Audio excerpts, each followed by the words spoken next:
¿Cuáles han sido tus encuentros más aterradores con personas reales?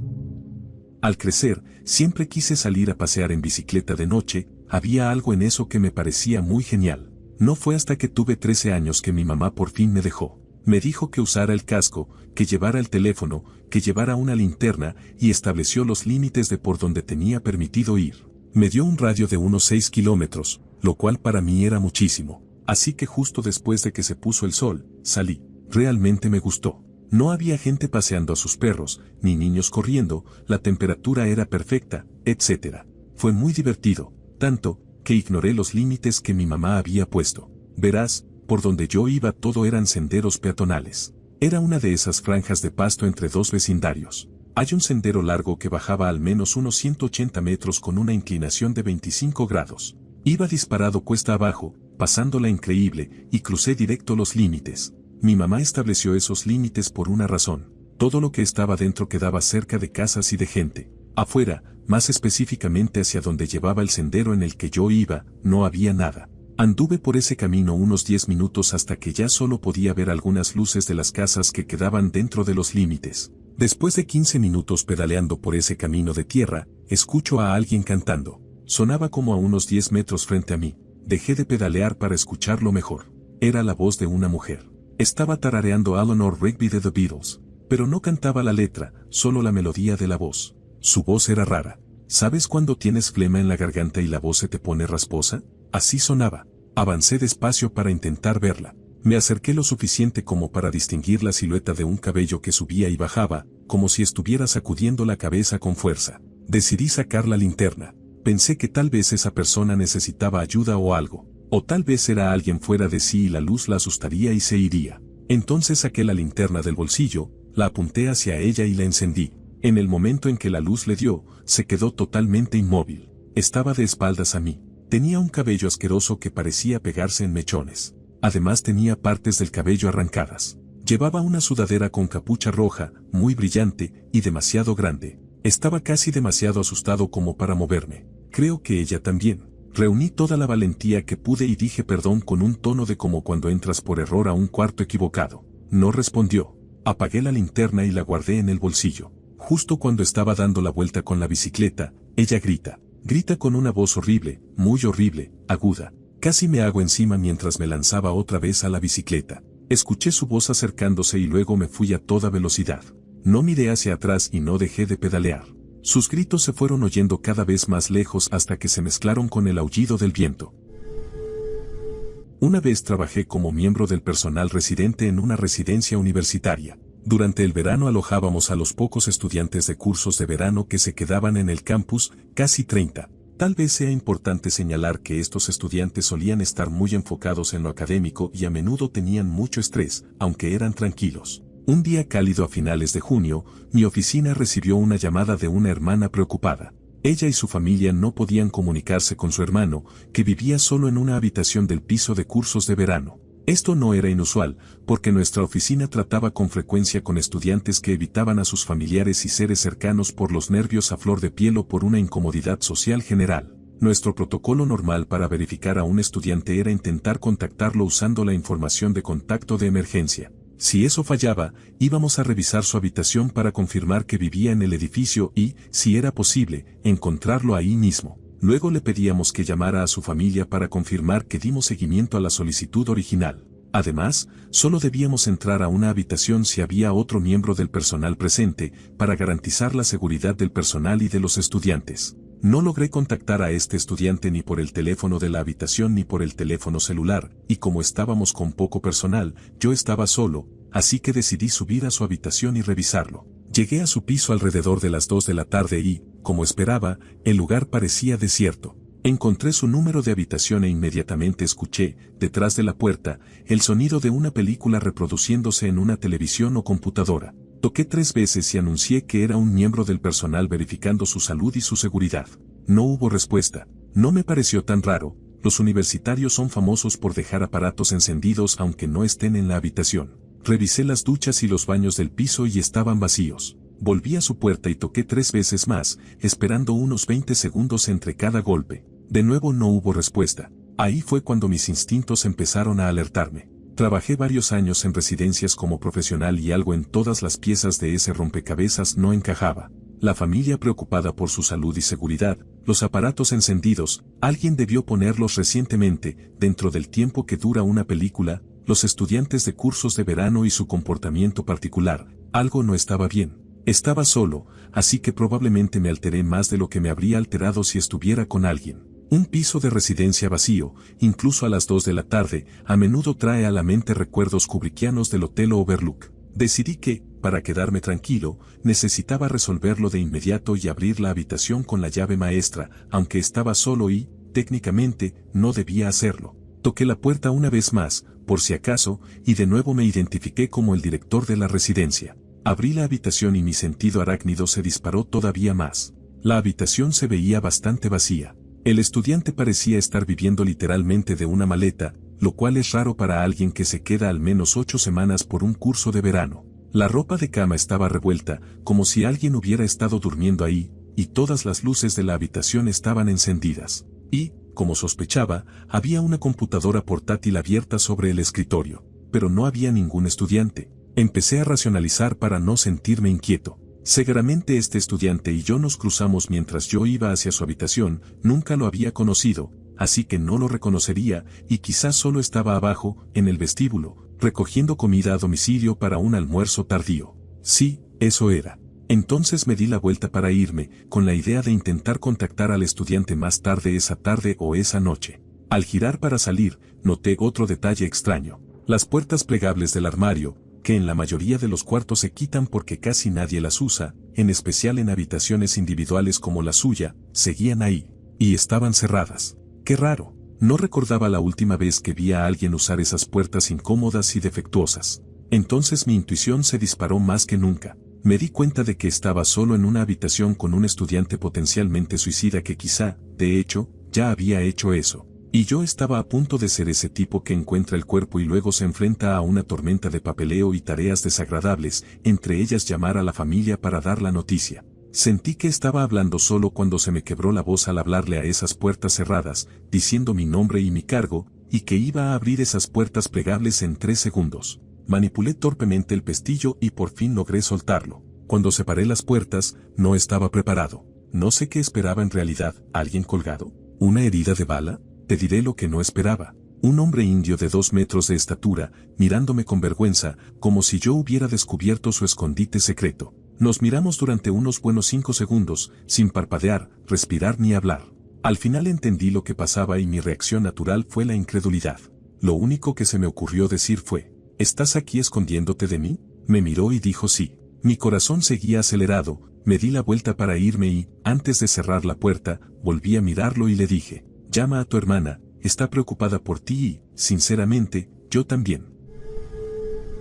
Esta historia la viví yo mismo en el verano de 1991. Cuando tenía unos 10 años vivía en Woodward Drive, en los departamentos Fox Harbor en Paducah. Si buscas la dirección verás que hay unos bosques justo al norte del complejo. Mis amigos y yo jugábamos en esos bosques todos los días después de la escuela y todo el fin de semana. Durante los pocos años que viví ahí despejamos un área pequeña en el bosque y creamos un fuerte con varias cosas que sacamos de los contenedores de basura. Era nuestro propio lugar, nadie más lo conocía y era increíble. Un día, mientras íbamos hacia nuestro fuerte, a lo lejos vimos a un hombre caminando por el bosque. Caminaba paralelo a nosotros pero en la dirección opuesta, como auto circulando por una carretera, pero con unos 60 metros separando nuestros caminos. Dejamos de hablar y nos quedamos completamente quietos cuando lo vimos. Nunca veíamos a nadie en los bosques, especialmente adultos. Cuando dejamos de movernos, él también se detuvo. Se giró hacia nosotros y nos miró directamente. Mientras lo observaba y podía distinguir los detalles de su aspecto,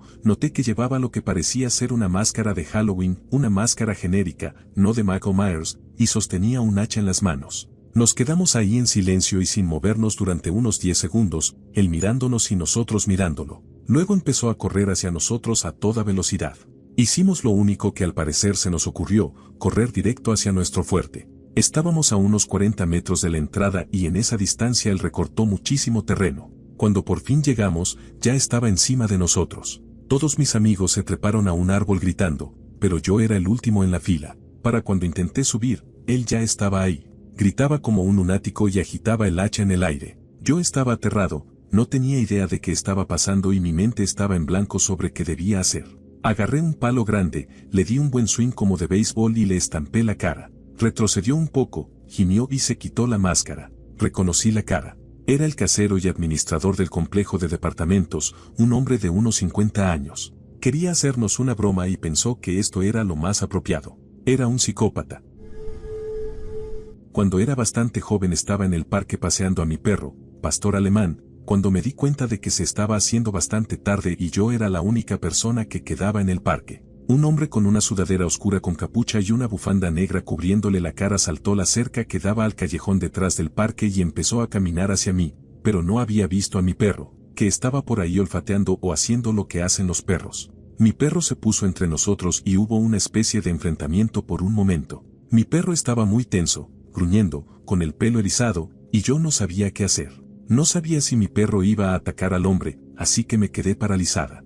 Después de un rato el hombre retrocedió, volvió a saltar la cerca y salió corriendo por el callejón. Puse a mi perro otra vez con la correa y nos fuimos a casa, pero él siguió tenso todo el camino. Yo estaba un poco inquieta, aunque quizás no tan asustada como debería haber estado viendo todo esto ahora. No sabía qué quería ese hombre, qué estaba haciendo ahí, o qué habría pasado si mi perro no hubiera estado conmigo. No había ninguna razón para que él entrara solo al parque y viniera hacia mí así. Tiemblo de pensarlo. Creo que si el hombre hubiera intentado acercarse a mí, mi perro lo habría atacado.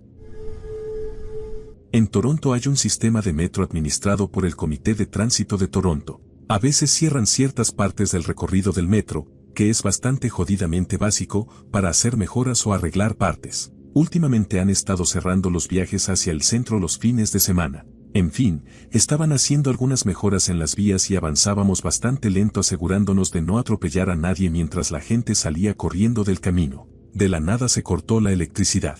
Ahora, debo decir que no era el único en el vagón. Los vagones son bastante largos y yo estaba en un extremo y una mujer estaba en el otro. Cuando subí al metro ella estaba en su extremo, donde había un gran espacio de asientos vacíos a su alrededor. Mostraba las señales típicas de estar completamente loca y la gente la evitaba. Todos los demás se bajaron en la calle Yonge, pero yo todavía tenía un par de paradas más hacia el este. Ella estaba riéndose, en voz alta, y yo intentaba ignorarla escuchando música, pero no funcionaba.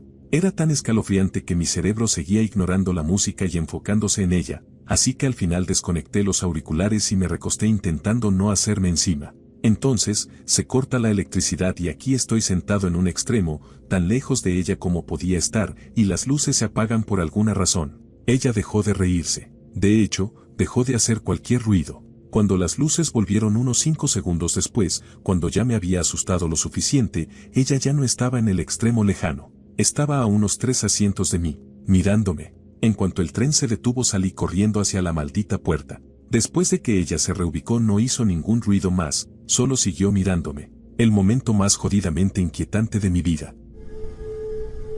Aquí va algo muy inquietante que me pasó. Un invierno estuve llevando mis límites bastante lejos y acampando mucho en la nieve, pero tenía una carpa increíble con una estufa interna. La parte de los límites era simplemente el hecho de que estaba solo y bastante aislado en esos lugares. Era la zona rural del suroeste de Colorado, cañones por todos lados, casi no había nieve en el suelo pero esa noche hacía unos menos 18 grados. Bueno, era luna llena y yo estaba inquieto, así que como a las 2 de la mañana salí de mi carpa, la estufa aún encendida, y salí a dar una caminata larga. Terminé trepando unas formaciones que estaban a unos 400 o 800 metros de mi carpa y mi vehículo, pero arriba, desde donde podía ver claramente todo mi campamento. Se veía realmente hermoso allá abajo, iluminado tenuemente desde dentro por el fuego de la estufa e iluminado por fuera por la gran luna. La estaba pasando muy bien y estaba por bajar cuando escuché un crujido lejano de grava. Había estado ahí desde el mediodía y ni un solo vehículo había pasado, así que me incomodó un poco y decidí quedarme ahí arriba hasta que ese vehículo pasara de largo. El ruido se hacía más fuerte, es increíble lo lejos que se escucha todo en los cañones de noche, lenta y gradualmente, y finalmente pude ver que era un auto por el mismo camino, así que me quedé quieto y observé. Iba muy despacio, veía que usaban un encendedor muchas veces, supongo que estaban fumando metanfetamina. Y era algo así como un Caprice del 89 o algo similar. Como los autos policiales viejos, pero en pésimas condiciones. Así que estoy ahí mirando, todavía de buen ánimo y sintiéndome algo poderoso desde mi punto alto. Se acercan a la curva desde donde se ve mi carpa y doblan. Luces de freno. Bajan muchísimo la velocidad y parecen quedarse mirando mi carpa durante una eternidad.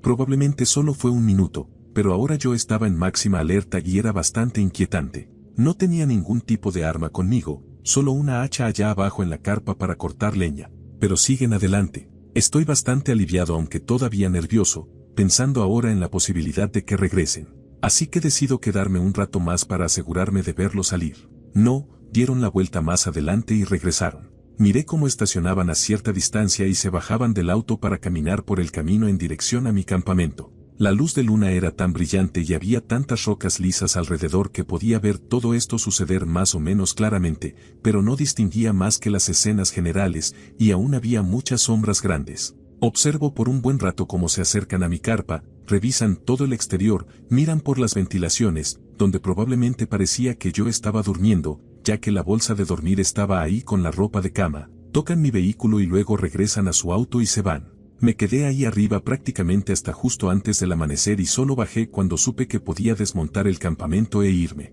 Había huellas en la nieve alrededor de mi carpa y seguía imaginando cómo habría sido despertarme sin saber qué había pasado y simplemente ver esas huellas. Después de eso empecé a llevar un localizador satelital, una alarma de movimiento a batería y un arma. Y empecé a usar una carpa mucho más pequeña, y a veces incluso duermo en un saco impermeable a unos 6 o 9 metros de la carpa y dejo mi mochila dentro de la carpa. Así, si alguien empieza a meterse con la trampa, tengo tiempo para entender qué está pasando y actuar correctamente. No era lo suficientemente pequeño para recordarlo, pero mis padres me lo contaron varias veces. Cuando estaba en kinder, mis padres usaban un sistema de transporte compartido con algunos otros padres para que una camioneta pasara a buscar a sus hijos, los llevara a la escuela, los recogiera y nos trajera de vuelta a casa. También debo mencionar que yo era bastante despierto para mi edad y ya podía leer libros, mientras que la mayoría de mi clase no. De nuestra casa a la escuela había unos 30 minutos en auto, y mis padres notaban que a veces tardaba más, pero no le prestaban mucha atención en general. La conductora tampoco era exactamente la mujer más presentable, pero hasta ese momento ninguno de los padres había tenido grandes problemas, así que no importaba demasiado. Un día regresé de la escuela después de otro viaje que parecía largo y mis padres me preguntaron cómo había estado el día. Yo exclamé orgulloso que habíamos ido a Baltimore ese día, lo cual era extraño, porque mi escuela no había anunciado excursiones últimamente. También era raro que Baltimore quedara a 45 minutos tanto de la escuela como de mi casa. Al preguntarme más, revelé que había leído Baltimore en uno de los carteles de la ciudad. Aparentemente ella había estado llevando a estos niños de kinder a la zona fea de Baltimore antes de regresarnos a casa, y no tenemos idea de por qué. También descubrimos que a veces no tenía espacio para todos los niños, así que en una ocasión compartí un cinturón de seguridad con mi amigo. No duró mucho como conductora después de que los padres se enteraron de esto. Soy mujer de 23 años y estaba buscando una cocina usada en línea. Encontré a una persona que vendía justo lo que buscaba, así que decidí hacerlo. Hablamos por teléfono porque era bastante pesada, así que iba a ir a su casa a probarla. Suena muy tonto, lo sé. Fui igual y ella me estaba esperando frente a un edificio enorme de departamentos en mi ciudad por el que siempre pasaba. Tendría como unos 30 y tantos y al principio parecía normal, un poco nerviosa pero nada fuera de lo común. Lo primero que noté de su departamento fue que estaba casi vacío. Pensé que quizás se estaba mudando o algo así. Fuimos a la cocina donde estaba la cocina que vendía, y me alegró ver que realmente había una cocina ahí. Estaba revisando si funcionaba bien cuando sonó su teléfono. Escuché la voz de un hombre en la llamada. Entonces ella dijo que esa cocina era de su novio y que él quería que yo pagara más por ella. Para ese momento yo solo quería terminar con eso. Me sentía muy rara, quería salir lo más rápido posible, sentía que me estaba ahogando. Supongo que ella lo notó, porque empezó a sudar visiblemente y a subir la voz, tratando de convencerme de que necesitaba hablar con su novio para discutirlo. Yo estaba preocupada de que él pudiera llegar, no quería estar sola en la misma habitación con esos dos raros. Parecía que él estaba tardando demasiado en llegar y ella se puso inquieta. Sabía que tenía que salir antes de que él apareciera. Así que dije, entonces me la llevo. Déjame buscar el dinero en mi auto. Y ella me siguió. No puedo explicar la atmósfera de ese maldito departamento. Literalmente pude respirar cuando crucé la puerta hacia afuera. Ella seguía caminando detrás de mí. Caminé más rápido, me metí en mi auto y me fui. Bloqueé ese número de inmediato. Compré mi casa en 2021 y el tipo de enfrente resultó ser alguien con quien había trabajado antes de que se jubilara, así que al principio fue agradable tener a alguien conocido después de mudarme al barrio. Sin embargo, en su mayoría me ha vuelto loca y siento que se ha vuelto cada vez más inquietante. Al principio fue amable y me envió una tarjeta. Una vez me encontró afuera y prácticamente no aceptó un no como respuesta para que yo fuera a ver su casa, lo cual me pareció extraño siendo yo la nueva propietaria. De todos modos, él se había jubilado porque su esposa estaba muy enferma y necesitaba cuidados. Así que me obligó a recorrer su casa y saludar a su esposa, cosa que hice, y luego me dijo: no seas grosera, siéntate a conversar. Fue muy incómodo para mí porque su esposa no estaba del todo lúcida y yo ni siquiera la conocía. Cada vez que intentaba hacer algo afuera él venía, me tocaba el hombro y me asustaba, y aunque yo tenía gorra y auriculares porque no quería hablar, él seguía hablando sin parar sobre sí mismo. Ese invierno se encargó de limpiar mis veredas sin que yo lo pidiera, lo cual fue un gesto amable. Dejaba comida casera, helado de la tienda local, bebidas de una cafetería, etc. Sin embargo, hubo un periodo en el que no me habló porque denuncié a un compañero de trabajo por acoso, y ese compañero era cercano a él por su antiguo trabajo en las fuerzas de seguridad.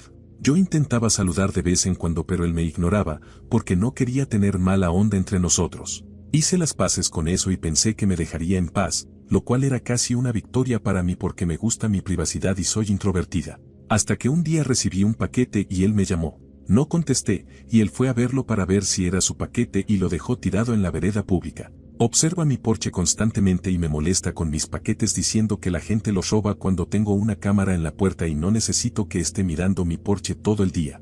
He estado arreglando el exterior de mi casa para cuando eventualmente la venda y él corre a molestarme y hablar sin parar. Pasó un tiempo y su esposa falleció. Sigue intentando invitarme a cenar a su casa y yo digo que no gracias. He rechazado como 12 veces. Si estoy afuera él intenta preguntarme, así que tengo que asomarme para ver si puedo sacar la basura en paz. No tengo ningún interés en estar sola en una casa con un hombre de 72 años siendo yo una mujer de 29. Él insiste sin parar y he empezado a ignorar sus mensajes porque estoy cansada de decir que no. Uno de los últimos mensajes fue apenas salí de mi casa y decía: oye, cuando termines lo que estás haciendo ven a cenar.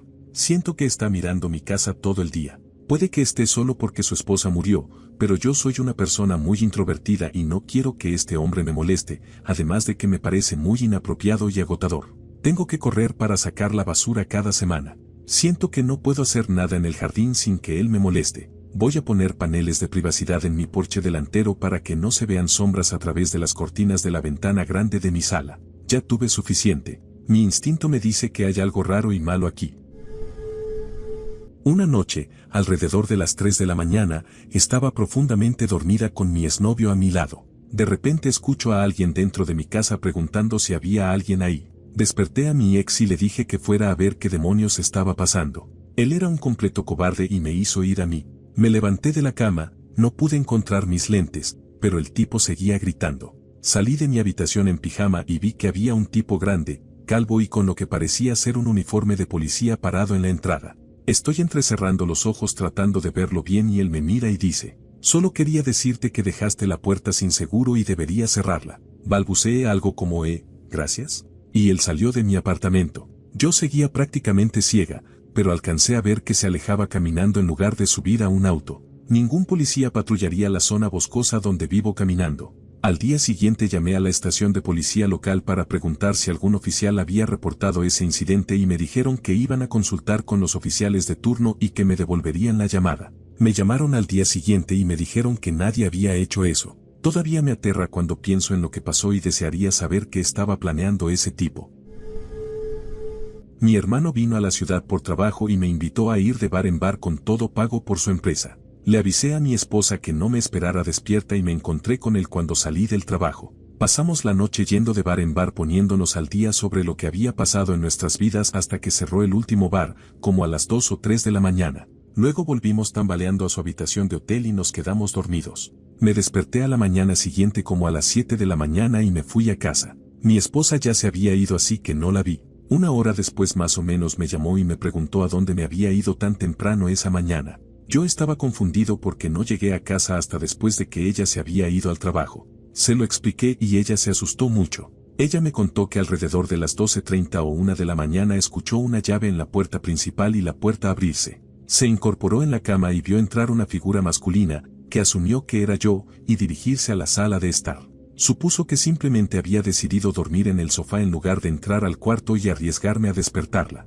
Así que se dio la vuelta y se volvió a dormir. Unas horas después, como a las 5 o 6 de la mañana, volvió a escuchar a alguien moviéndose abajo y luego la puerta principal se abrió, vio a la persona salir y escuchó cómo se cerraba con llave. Pensó que yo estaba saliendo y simplemente se dio la vuelta para seguir durmiendo. Vivíamos en un barrio de casas adosadas donde todas las casas se veían iguales, así que suponemos que alguien simplemente se equivocó de casa y tenía una llave lo suficientemente parecida a la nuestra como para que funcionara. Luego se despertó, se dio cuenta de que estaba en la casa equivocada y se largó de ahí. Llamamos a un cerrajero y cambiamos las cerraduras ese mismo día.